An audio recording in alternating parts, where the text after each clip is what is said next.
BNSS की last video में हम लोग ये पढ़ रहे थे कि इन्वेस्टिगेशन कौन करेगा, ठीक है। यानी कि सेक्शन 175 में हम लोग ने ये देखा कि पुलिस वाला इन्वेस्टिगेट करेगा, और सेक्शन 174 में देखा कि हम लोग अगर यहाँ पे एफआईआर रजिस्टर्ड करवाने जाते हैं पुलिस ऑफिसर द्वारा, ठीक है, और पुलिस ऑफिसर अगर रजिस्टर्ड करने से मना कर देता है, या फिर उसको कभी ऐसी सिचुएशन लगती है कि जो नेचर ऑफ ऑफेंस है वो इतना सीरियस नहीं है, ठीक है, तो ऑन दैट पार्ट यहाँ पे जुडिशियल मजिस्ट्रेट उसमें एक्शन लेता है। यानी कि ये फिर कंप्लेन का नेचर क्रिएट कर लेता है, यानी कि अब जो एफआईआर है अब वो कंप्लेन बन चुकी है। तो ऐसी सिचुएशन में सेक्शन 174 को हम लोग ने पढ़ा था, जो एज अ जुडिशियल रेमेडी भी काम करता है, ठीक है। तो हम लोग ने इन्वेस्टिगेशन का प्रोसेस तो पढ़ लिया कि कौन इसमें इन्वेस्टिगेशन करेगा। अब हम लोग इसके प्रोसीजर को पढ़ लेते हैं कि कॉग्निजेबल ऑफेंस के केसेस में और नॉन कॉग्निजेबल ऑफेंस के केसेस में, यानी कि एफआईआर के केस में और कंप्लेंट के केस में इन्वेस्टिगेशन का क्या प्रोसीजर होगा, इसको हम लोग समझ ले रहे हैं, ठीक है। देखिए, अगर केस कॉग्निजेबल है या नॉन कॉग्निजेबल ऑफेंस है, ठीक है, मैंने आपको क्या बताया था, सारा प्रोसेस पुलिस ऑफिसर द्वारा ही होता है, ठीक है। इन्वेस्टिगेशन का जो प्रोसेस होता है उसमें एफआईआर का एक मेजर रोल जो होता है उसमें इन्वेस्टिगेशन पुलिस द्वारा ही होता है, ठीक है। बस सिंपली इसमें यह होता है कि यहाँ पे आप बिना वारंट के अरेस्ट कर लेते हैं, और यहाँ पे आपको वारंट जुडिशियल मजिस्ट्रेट का होना जरूरी है किसी स्पेसिफिक इंडिविजुअल को अरेस्ट करने के लिए, ठीक। कि यहाँ पे आप ऐसे अरेस्ट नहीं कर सकते जब आपके पास कुछ स्पेसिफिक अथॉरिटी जुडिशियल मजिस्ट्रेट की ना अवेलेबल रहे, ठीक है। तो अब हम लोग देख ले रहे हैं क्या है सेक्शन 176 और ये किस बारे में बात कर रहा है। देखिए, हमारे पास अगर कोई भी इंफॉर्मेशन आती है, ठीक है, कोई भी अगर इंफॉर्मेशन आ रही है कॉग्निजेबल केस के अंदर, तो हमें जाहिर सी बात है, बात पता है इतनी कि यहाँ पे एफआईआर ही दर्ज होगी, ठीक है, क्योंकि सीरियस नेचर ऑफ क्राइम है, ठीक है। कभी कभी क्या होता है कि यहाँ पे हमारे पास क्रिप्टिक इंफॉर्मेशन भी आती है। एक तो होती है नॉर्मल इंफॉर्मेशन, एक होती है क्रिप्टिक इंफॉर्मेशन, यानी कि आधी अधूरी जानकारी। तो ऐसी सिचुएशन में क्या होता है कि पुलिस एफआईआर को नहीं रजिस्टर करती है, सीधा वो यहाँ पे इन्वेस्टिगेशन को स्टार्ट कर देती है पहले ही, ठीक है। फिर बाद में ये देखती है कि एफआईआर इसमें होगी या फिर इसमें एफआईआर नहीं होगी, ठीक है। ऐसी कंडीशन में यही देखा जाता है कि कॉग्निजेबल केस में तुरंत एफआईआर को दर्ज कर दिया गया, ठीक है। अब देखिए, किसी स्पेसिफिक इन्वेस्टिगेशन का कमेंसमेंट होने के लिए, यानी कि किसी स्पेसिफिक इन्वेस्टिगेशन को स्टार्ट करने के लिए हमें इंफॉर्मेशन का रिसीव होना जरूरी है, ठीक है। कोई भी इंफॉर्मेशन हमारे पास आ रही है पुलिस अथॉरिटी द्वारा, तो वो इंफॉर्मेशन के बेसिस पे ही सारा काम होता है, ठीक है। अगर कोई इंफॉर्मेशन ही नहीं मिलेगी तो पुलिस किस पे इन्वेस्टिगेशन अपनी करेगा, ठीक है। तो मेजर रोल तो यहाँ पे इन्वेस्टिगेशन का बहुत ही ज्यादा मैटर करता है, यानी कि हमारे एफआईआर को रजिस्टर करने के बाद ही, उसके बाद ही यहाँ पे आगे कुछ अदर फर्दर काम किए जाते हैं, ठीक है। तो सेक्शन 176 बता रहा है, if from information received otherwise an officer in charge of police station has to reason to suspect the commission of an offense which is empowered under section 175 to investigate, ठीक है। देखिए, यहाँ पे दो तरह की इंफॉर्मेशन के बारे में बात हो रही है, एक रिसीव्ड और यहाँ पे अदरवाइज। तो रिसीव्ड वाली इंफॉर्मेशन हो गई हमारी एफआईआर, और अदरवाइज वाली इंफॉर्मेशन हो गई हमारी क्रिप्टिक इंफॉर्मेशन, ठीक है, जो मैंने अभी आपको समझाया। इन दो तरीकों से अगर यहाँ पे कुछ इंफॉर्मेशन आ रही है पुलिस ऑफिसर के द्वारा, तो पहले केस में पहले एफआईआर दर्ज होगी, देन उसके बाद इन्वेस्टिगेशन किया जाएगा। दूसरे केस में एफआईआर बाद में दर्ज की जाएगी, इन्वेस्टिगेशन होता रहेगा। इन्वेस्टिगेशन को पहले स्टार्ट कर दिया जाएगा, ठीक। तो यहाँ पे जो अदरवाइज का मतलब है, इसमें यहाँ पे ये सिचुएशन बता रहा है कि एफआईआर अभी आपकी नहीं लॉन्च की गई है। Otherwise here means a situation where the FIR has not yet been launched, कि यहाँ पे अदरवाइज को हम बता रहे कि यहाँ पे अभी एफआईआर को नहीं रजिस्टर्ड किया गया है, इन्वेस्टिगेशन सीधी तरीके से स्टार्ट कर दी गई है, ठीक है। यही अगर यहाँ पे अगर नॉन कॉग्निजेबल ऑफेंस का मैटर है, कोई ऐसा मैटर है जो कंप्लेंट के बेसिस पे, अब हम ये जानते हैं कि कंप्लेंट के मैटर्स आपको सीधा इंफॉर्मेशन देते हैं मजिस्ट्रेट को, ठीक है। यानी कि यहाँ पे एफआईआर को नहीं दर्ज किया जाता, सीधा मैटर चला जाता है मजिस्ट्रेट जी के पास, ठीक है। वो यहाँ पे स्पेसिफिक इन्वेस्टिगेशन करते हैं, ठीक है। तो सिंपली इसमें बेसिकली ये बताया जा रहा है कि अगर स्पेसिफिक सिचुएशन में क्या होगा कि अगर आपके पास कोई भी इंफॉर्मेशन आ रही है एफआईआर के फॉर्मेट में, तो उसमें आप इन्वेस्टिगेशन के बेसिस में उसके बाद एक अकरेंस रिपोर्ट, जो हम लोग लास्ट वीडियो में ऑलरेडी समझ के आए हैं और आगे और अच्छे से समझने वाले हैं, तो उसके बारे में यहाँ पे बात की जा रही है कि अकरेंस रिपोर्ट जो होगी, यानी कि स्पेसिफिक केस में क्या क्या घटना घटित हुई, उस घटना स्थल में जब पुलिस वाले पहुंचे तो क्या क्या उनको सामग्री मिली, क्या क्या उसमें उनको सूचना प्राप्त हुई, वो सारा कुछ एज अ रिपोर्ट के फॉर्मेट में अकरेंस रिपोर्ट में पेश किया जाता है, ठीक है। अक्रेंस रिपोर्ट में वहां पे उसको भेजा जाता है, ठीक है। तो जैसे ही सिचुएशन यहाँ पे क्रिएट होती है इस टाइप की, तो यहाँ पे स्पेसिफिक इंडिविजुअल यहाँ पे स्पेसिफिक मैटर में इन्वेस्टिगेट करता है, ठीक है। यानी कि फैक्ट्स और सर्कमस्टांसेस को समझते हुए केस की वो आगे बढ़ता है, ठीक है। He shall forthwith send the occurrence report to the magistrate. क्या मतलब है इस वहां का फॉरविथ, क्या बताया जा रहा है, इसका मतलब क्या है फॉरविथ का मतलब, यानी कि ये सिंपली बात कर रहा है इमीडिएटली। इसका मतलब होता है इमीडिएटली, यानी कि तुरंत आपके पास कोई स्पेसिफिक ऑफेंस में एफआईआर रजिस्टर्ड हुई, देन आप तुरंत उसको अक्रेंस रिपोर्ट को भेजेंगे, ठीक है। उस अक्रेंस रिपोर्ट को भेजेंगे, उसमें क्या होना चाहिए, देखिए उसमें एफआईआर की कॉपी अटैच होगी, एक उसमें एफआईआर की कॉपी अटैच होगी, और दूसरा यहाँ पे आईओ का नाम और उसका ओपिनियन कि उस इन्वेस्टिगेशन ऑफिसर ने उसमें, यानी कि उस इन्वेस्टिगेशन ऑफिसर का क्या नाम था और उसका क्या उसमें ओपिनियन था। तो इसमें बेसिकली यही देखा गया कि हमारे पास जो भी इंफॉर्मेशन अगर एफआईआर के फॉर्मेट में आ रही है, तो हमको तुरंत इमीडिएटली जुडिशियल मजिस्ट्रेट को अपनी अक्रेंस रिपोर्ट के फॉर्मेट में उस रिपोर्ट को भेजना पड़ता है, ठीक है। जैसे मान लीजिए यहाँ पे क्रिप्टिक इंफॉर्मेशन, अगर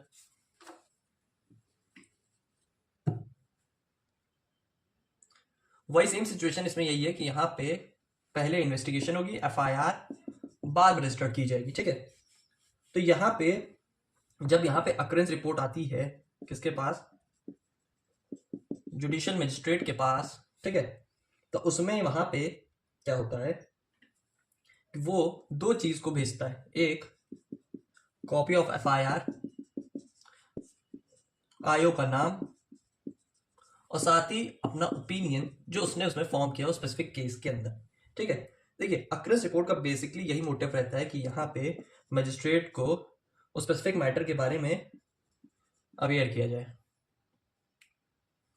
ठीक है। मजिस्ट्रेट को यहाँ पे उस स्पेसिफिक ऑफेंस, उस स्पेसिफिक मैटर के बारे में एक्सप्लेन किया जाए कि whether investigation will be done और नॉट, यानी कि इससे एक चीज और पता चलती है कि वेदर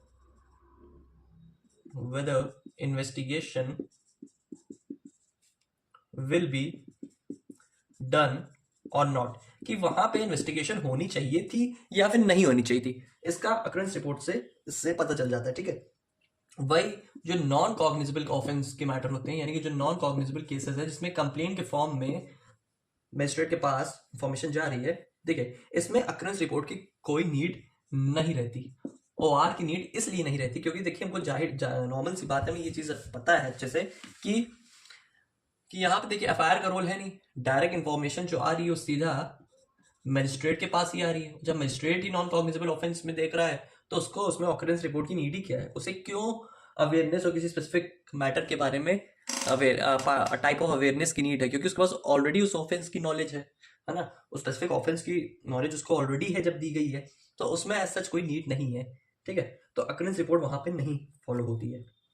किसमें, नॉन कॉग्निजेबल ऑफेंस के मैटर में। वही कॉग्निजेबल ऑफेंस में अक्रेंस रिपोर्ट का होना जरूरी है क्योंकि वो बेसिकली एक तरीके से अवेयर करता है,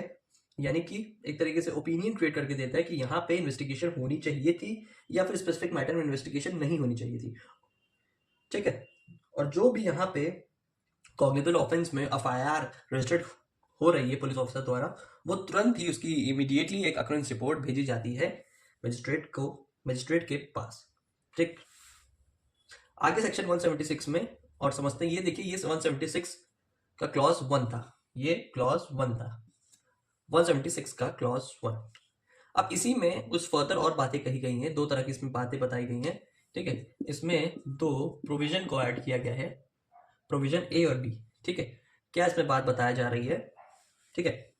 कि यहाँ पे अगर उस स्पेसिफिक पर्सन की,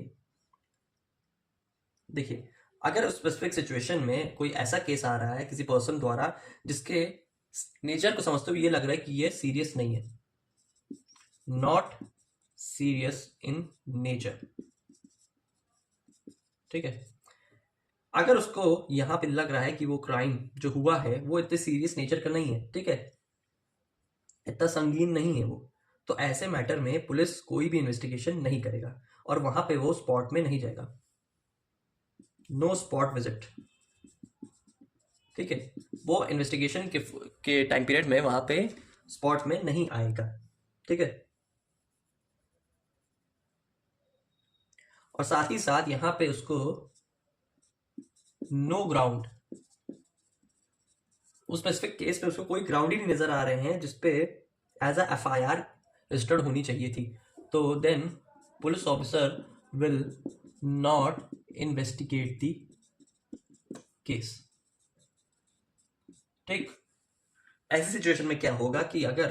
वो उसके पास कोई ऑफेंस आ रहा है जो इतने सीरियस नेचर का नहीं है, तो वो वहां पे विजिट नहीं करेगा स्पॉट पे। और दूसरी चीज ये कि वहां पे उसको कोई ग्राउंड नहीं नजर आ रहा है स्पेसिफिक ऑफेंस में, तो वहां पे उस केस में वो इन्वेस्टिगेशन भी नहीं करेगा।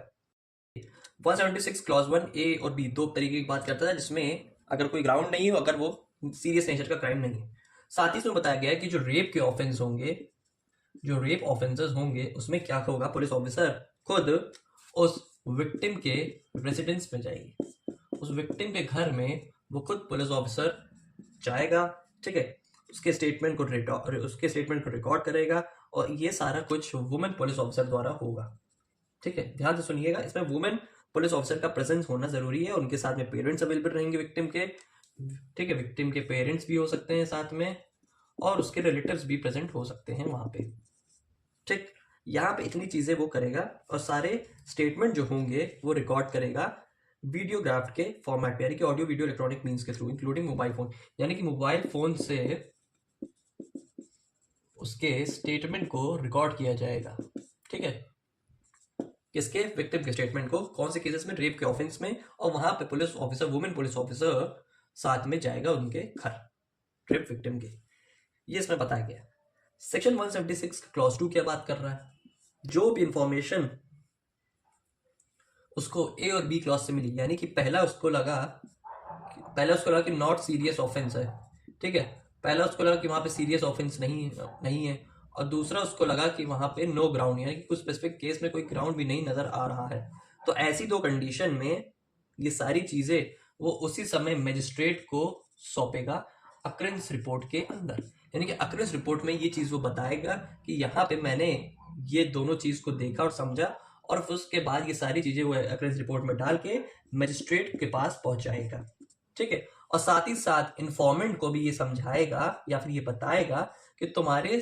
केस में कोई दम नहीं है, ना वो सीरियस है, और ना उसमें कुछ ग्राउंड नजर आ रहा है जिसमें पुलिस वाला इन्वेस्टिगेट कर सके। ठीक है, ये दोनों कंडीशन उसको नहीं नजर आ रही है, तो ऐसी सिचुएशन में मजिस्ट्रेट के पास अकरेंस रिपोर्ट जाएगी, और इन्फॉर्मेंट को उसकी जानकारी भी साथ में दी जाएगी कि यहाँ पे कोई भी स्पेसिफिक ग्राउंड नहीं बन रहा है केस को रजिस्टर्ड करने के लिए। ठीक, सेक्शन 176 की तीसरी बात क्या बताई जा रही है, कि क्लॉज 3 क्या बताना चाह रहा है हमें। देखिए, ये बता रहा है फॉरेंसिक एक्सपर्ट के बारे में। ठीक है, कि अगर कोई ऐसा ऑफेंस है जिसमें पनिशमेंट जो दी गई है वो 7 साल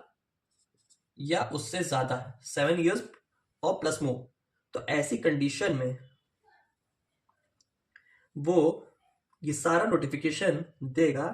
फॉरेंसिक एक्सपर्ट को, कि यहाँ पे ऐसी कंडीशन में फॉरेंसिक एक्सपर्ट बुलाए जाएंगे। ठीक है, फॉरेंसिक एक्सपर्ट आएंगे, उस क्राइम सीन में फॉरेंसिक एविडेंस को कलेक्ट किया जाएगा, और उस पूरे मैटर की वीडियोग्राफ मोबाइल फोन या फिर कोई भी इलेक्ट्रॉनिक डिवाइस से की जाएगी। ठीक है, वीडियोग्राफी की जाएगी मोबाइल फोन से। ये BNSS में नया प्रोविजन ऐड किया गया है, जो कि CRPC में पहले नहीं हुआ करता था। पहले कुछ ऐसा इलेक्ट्रॉनिक डिवाइस जैसा कुछ स्पेसिफिक प्रोविजन नहीं ऐड किया गया था हमारे CRPC में, लेकिन इसको अभी कहा है कि जो भी सारे, लेकिन इसमें भी ये नया न्यूली एडेड है कि कोई भी यहाँ पे हम स्पेसिफिक ऑफेंस में अगर इस प्रकार की जानकारी, इस प्रकार के कुछ केस को देख रहे हैं जिसमें सीरियस ऑफेंस हुआ है 7 साल से ऊपर या 7 साल के अकॉर्डिंग उसमें पनिशमेंट प्रोवाइडेड है, तो ऐसे सिचुएशन में हमें क्या करना है, फॉरेंसिक एक्सपर्ट को बुलाना है। फॉरेंसिक एक्सपर्ट एविडेंस को रिकॉर्ड करेगा, वो सारा रिकॉर्ड वीडियोग्राफ फॉर्मेट में यानी कि मोबाइल फोन में होगा। ठीक है, लेकिन ये जो स्पेसिफिक जो अभी नया प्रोविजन ऐड किया गया है, ये अभी इसको एक तरीके से आप समझ सकते हैं कि ये अभी यूज में या फिर इन प्रैक्टिकल मैनर में नहीं आएगा जब तक इसमें स्टेट गवर्नमेंट नोटिफिकेशन ना दे।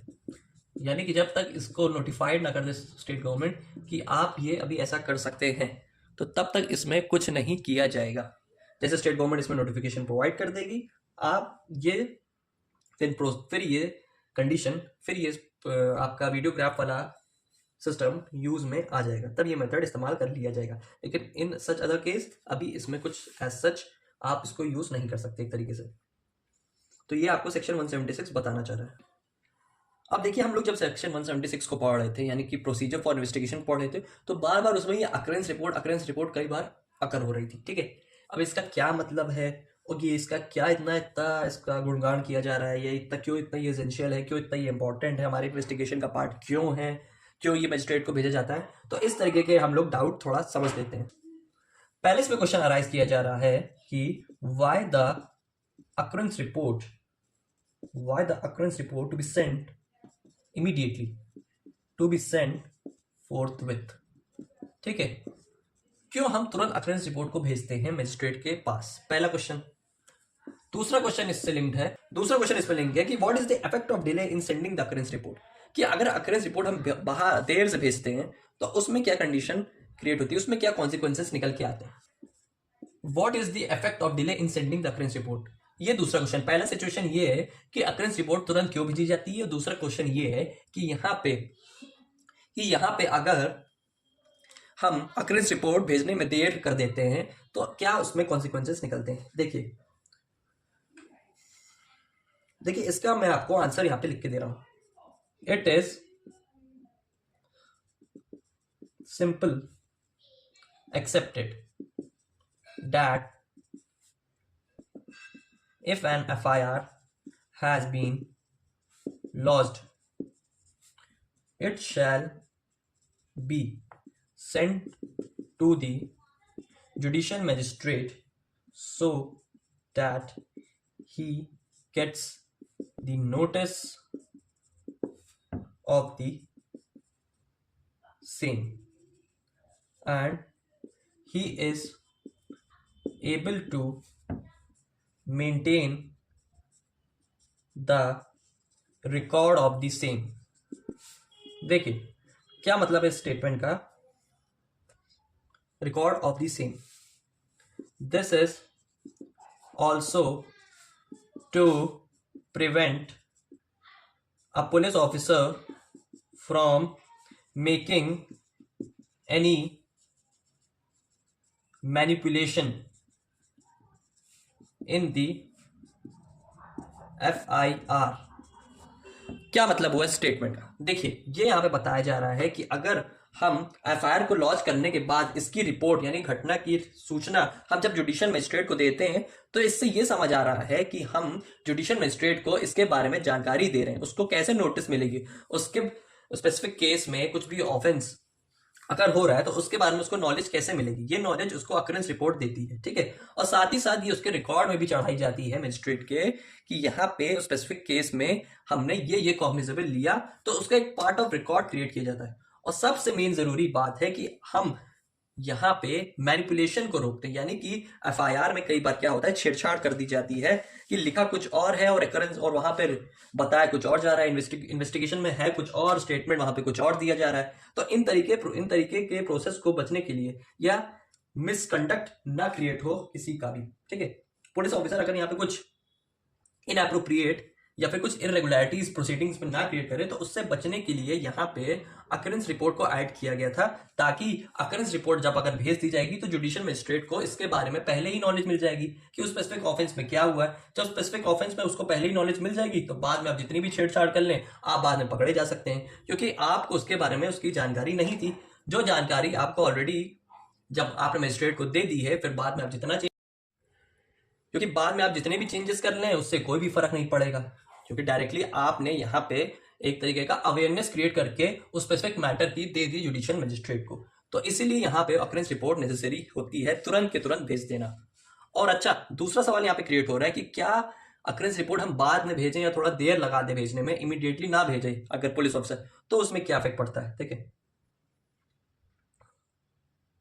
देखिए इसका मैं आंसर पहले आपको लिख दे रहा हूं, फिर इसको भी समझा दे रहा हूं। If there is an unexplained delay in sending the occurrence report, then the